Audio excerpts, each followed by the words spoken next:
You're listening to a CNA podcast. Plastic, where would we be without it? It's literally all around us, forming the foundations of our modern life. It's in our packaging, construction materials, our cars, electronics and furniture. Our clothes are made of it. It's our medical equipment, our children's toys. It's so useful, yet we have a problem, a plastic addiction. Do you think we're slowing down producing it? Think again. Today we're doing a plastic review. Hi and welcome to Climate Conversations. I'm Jack Board. Hello to Liling Tan. How are you? What are you up to? Hi, Jack. I'm well, thank you. Getting ready to go on vacay. Nice. Where are you, though? You're not in Bangkok, are you? I'm not in Bangkok, but I'm not on vacay, as you call it. Oh, too bad. I'm in the Azerbaijan capital of Baku. Have you been? Oh, no, I've never been there. I'd love to visit. What are you doing there, though? We're less than 4 months out from the start of everybody's favorite climate change summit, COP29 this year. Will be held in Baku in Azerbaijan. So just doing some primers, some features that will roll out around the time of those really important climate talks, and checking out a few different issues: oil and gas, cotton farming, and then the shrinking Caspian Sea, which is really an interesting story, I think. It's kind of this reverse sea level rise. So yeah, stay tuned for that over the next few months. What about plastics? Doing anything about that ahead of COP29? No, but we're doing our plastics here today. And I have to say, I have been, while I've been writing about plastic for our podcast and researching about it, I was handed plastic straws. I was sitting in a cafe working on the podcast, plastic straws. And I feel like, I thought we'd moved past this. I thought we're beyond the plastic straw era. But apparently here in Baku, the straws live on. You can run, but you can't hide. Not from the plastic straws. I'm so anti-straw. You know that, I think. Yes, actually, I do. It's time for our weekly quiz. Liling, which company is responsible for the most single-use plastic pollution on the planet? And this is based on a study that looked at plastic found in the environment across 84 countries over a 5-year period up to 2022. Got some ideas, or are you going to hold on to them? Yeah, let me think. So companies responsible for the most single-use plastic pollution. So we're talking about things like disposable bottles, disposable containers and packaging. Straws, and that maybe. kind of stuff. Maybe Yeah? straws. Straws. Probably straws. Yes. Okay, let me have a think. Stay with us. The answer will be revealed at the end. News time, Liling. It's our love-hate topic again. I can see you're focusing in on heat. Yes, I am. So get this. The whole world is due to see global temperatures hit the hottest on record this year. Now, the reading is already 1.5 degrees warmer than pre-industrial times for 12 straight months now. Why does that matter, Jack? Because that's the target that we're not supposed to breach by the end of the century if we want to have a fighting chance at averting catastrophic climate consequences. Now, data from Copernicus Climate Change Service, which is part of the EU, also shows that last month, June, was the hottest ever on record.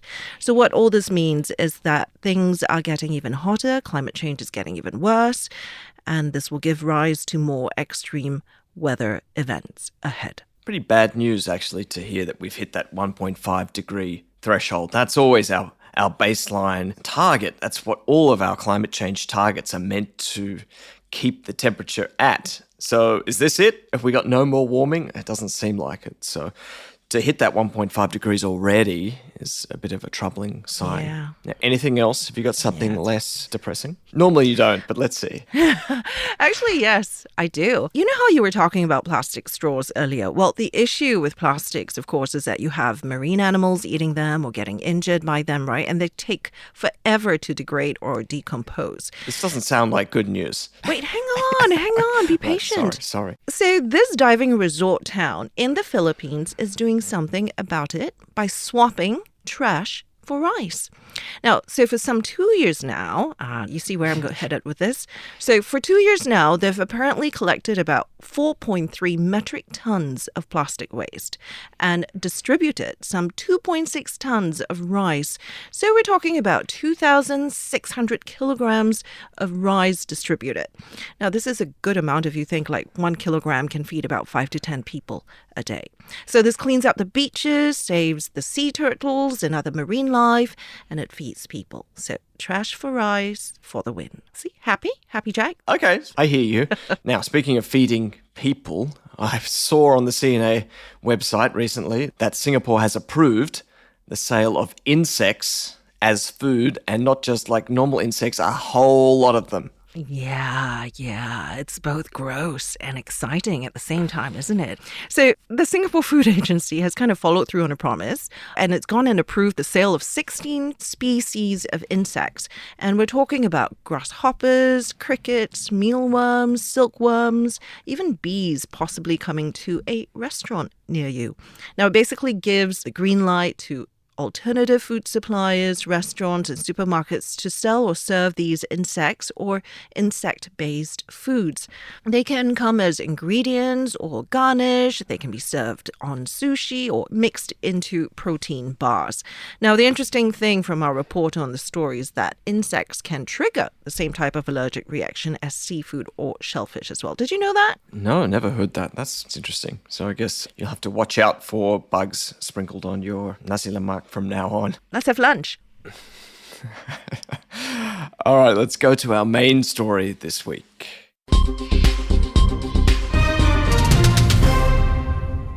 A few years ago, I had a fascinating chat with a Filipino scientist. His name was Dr. Dio Onda, and if you've been listening, you may remember him from our chat a few episodes ago about AI solutions in the climate space.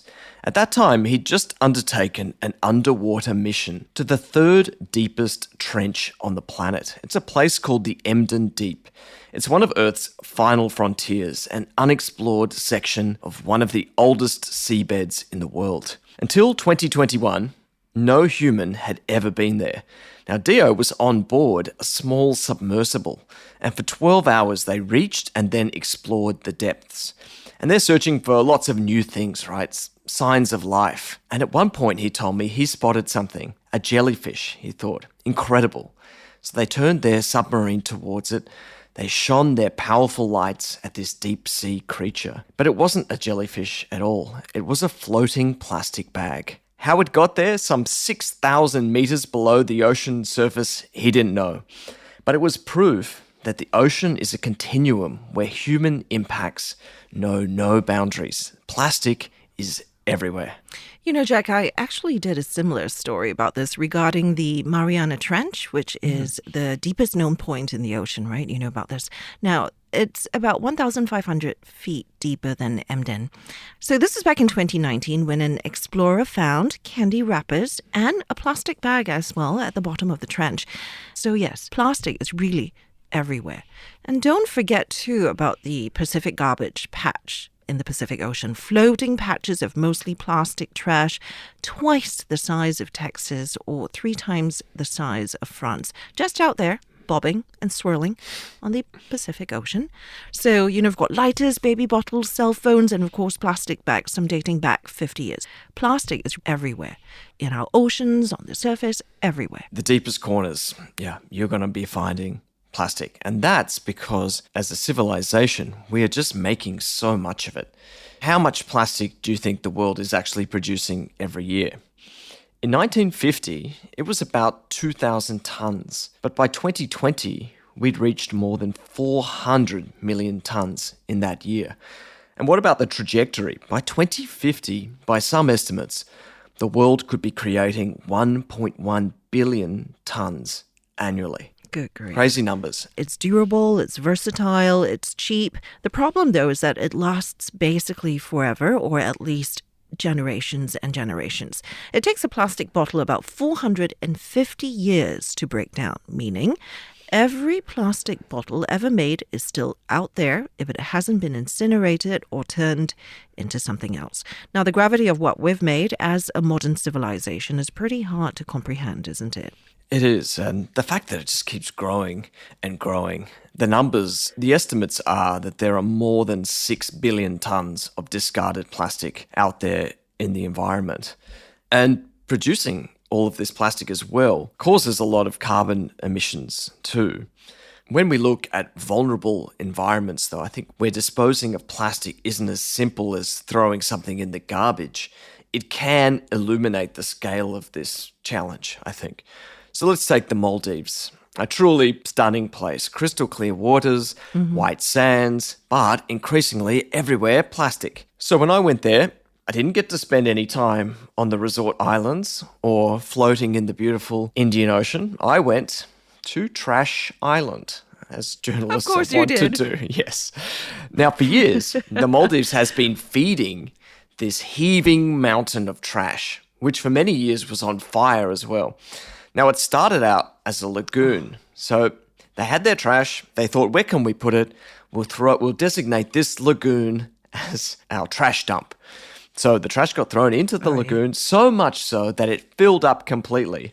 And then it grew to become a mountain. And then the island is literally made of garbage. So noxious smoke had belched from its burning surface that polluted the skies. It was showering the surrounding area with black ash and spilling waste into the sea.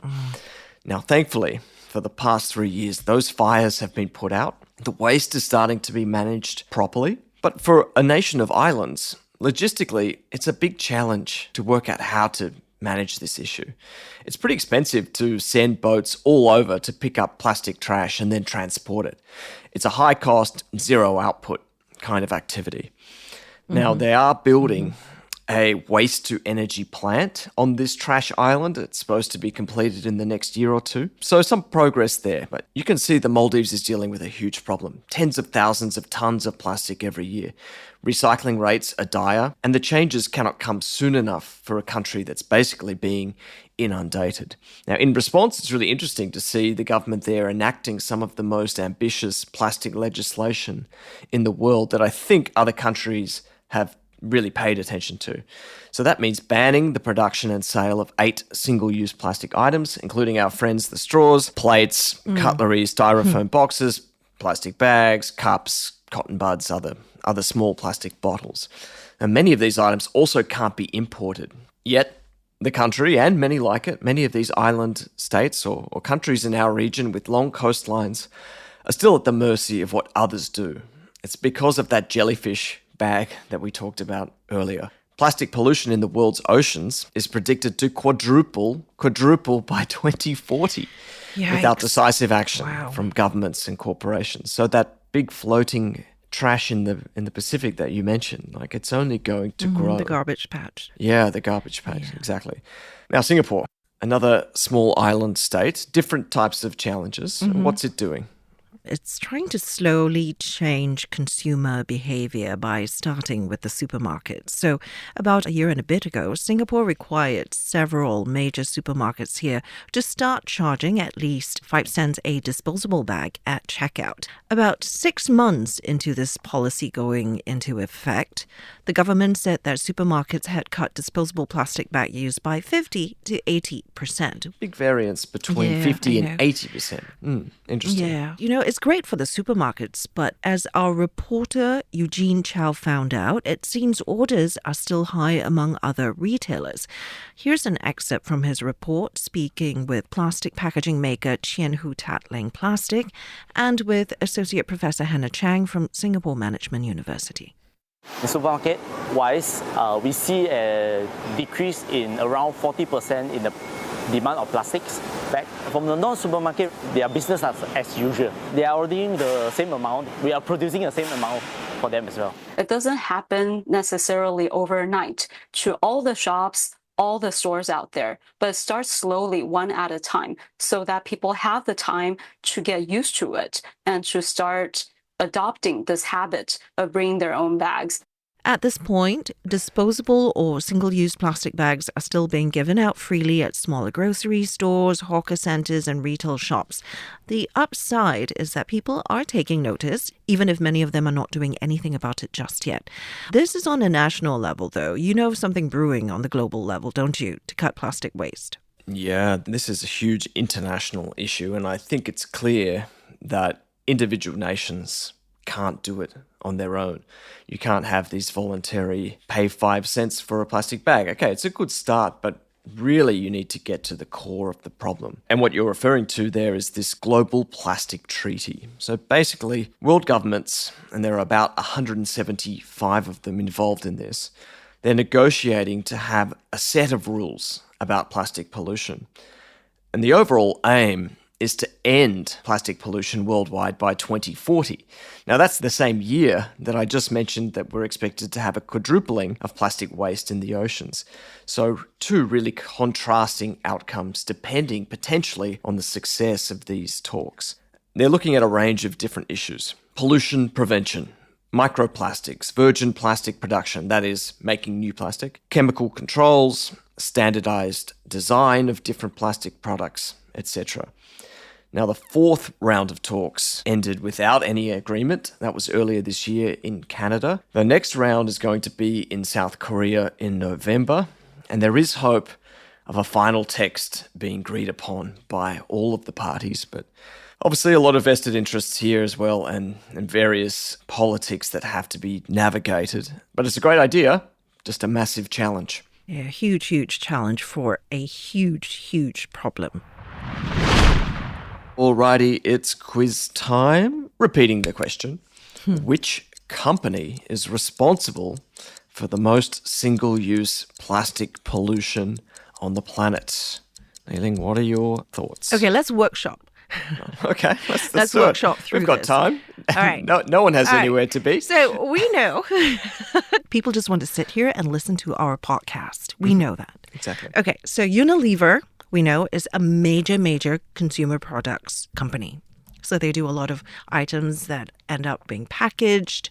So I think it has to be one of the companies. But I'm going to throw you 2 or 3 others. Earlier we talked about those disposable bottles, and what are the companies that make the most bottled drinks?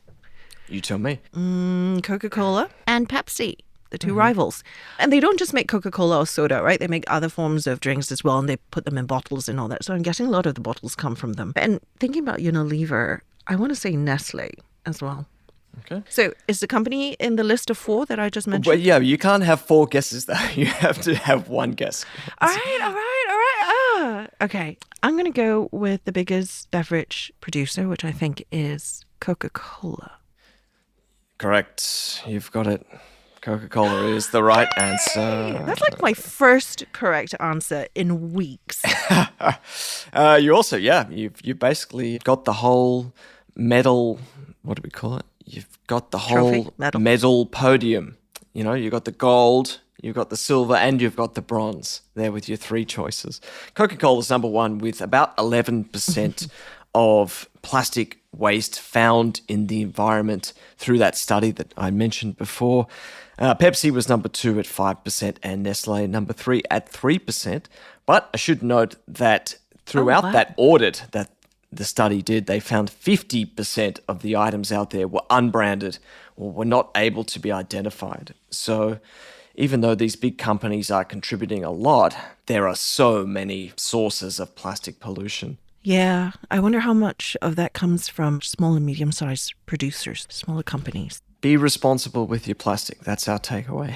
Or don't use it to begin with. All right, that's it for Climate Conversations. Thanks for joining us. Hey, get in touch. We'd love to hear your ideas and your thoughts. That's right, and we'd love to hear your suggestions on topics as well. So until next time, I'm Liling Tan. And I'm Jack Board. Thanks as always as well to the team that put together this podcast, Tiffany Ang, Junaini Johari, Crispina Robert, and Sai Yerwin.